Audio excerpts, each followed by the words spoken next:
Nikita Mirzani ditampar oleh Reza Gladys dan Fitri Salhuteru lewat podcast. Nah, Sobat Cendol, banyak yang bertanya soal podcast terbaru Reza Gladys di kanal Denny Sumargo. Katanya sih ya, podcast itu jadi tamparan untuk Nikita Mirzani. Tapi mari kita bahas dengan kepala dingin. Jadi podcast itu dibuka dengan cerita kronologi kasus yang sebenarnya ya menurut netizen Cendol sudah tidak perlu divalidasi ulang. Karena bukankah Reza Gladys sudah menjadi saksi resmi di persidangan? Bukankah semua fakta hukum seharusnya disampaikan di pengadilan, bukan di podcast pribadi? Lalu ada pengakuan juga bahwa laporan pidana tidak ada kaitan dengan skincare. Tapi Sahabat Cendol, hampir 1 jam lebih pembahasannya justru seputar bisnis skincare. Tidak konsisten namanya. Disinggung juga soal relabeling ya. Katanya sih itu hanya untuk kebutuhan treatment di klinik. Tapi Sahabat Cendol, mari kita pakai analogi sederhana. KFC jualan ayam goreng plus cola, tapi tetap ditulis Coca-Cola, bukan diganti jadi KFC. Nah, jadi relabeling untuk perawatan itu tetap butuh transparansi, bukan justifikasi. Nah, podcast ini juga dibumbui oleh kisah-kisah keluarga dan drama-drama perjuangan ya. Tentu kita empati ya, terutama saat disinggung soal orang tua. Tapi sayangnya Sahabat Cendol, itu juga digunakan untuk memposisikan dirinya sebagai korban yang penuh simpati, tanpa membuka ruang diskusi yang objektif. Ya, yang paling menarik adalah kehadiran Fitri Salhuteru.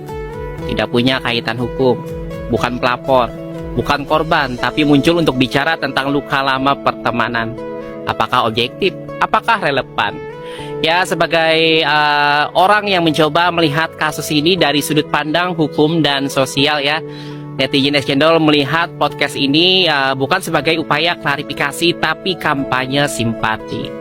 Ya mungkin ya strategi ini efektif untuk menggiring opini publik, tapi bukan cara yang saya pilih untuk memahami sebuah kebenaran. Ya, bukan soal siapa yang paling kasihan, tapi siapa yang paling konsisten. Bukan siapa yang paling banyak menangis, tapi siapa yang paling jujur. Bukan soal siapa yang paling banyak bicara, tapi siapa yang paling bisa bertanggung jawab.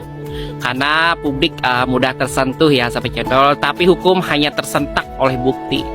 Karena rasa bisa dibentuk, tapi fakta tidak bisa dibengkokkan. Karena narasi bisa dikemas, tapi kebenaran tidak bisa direkayasa. Nah Sahabat Cendol, jaga logika, jaga akal sehat, jangan ikut hanyut dalam perang air mata.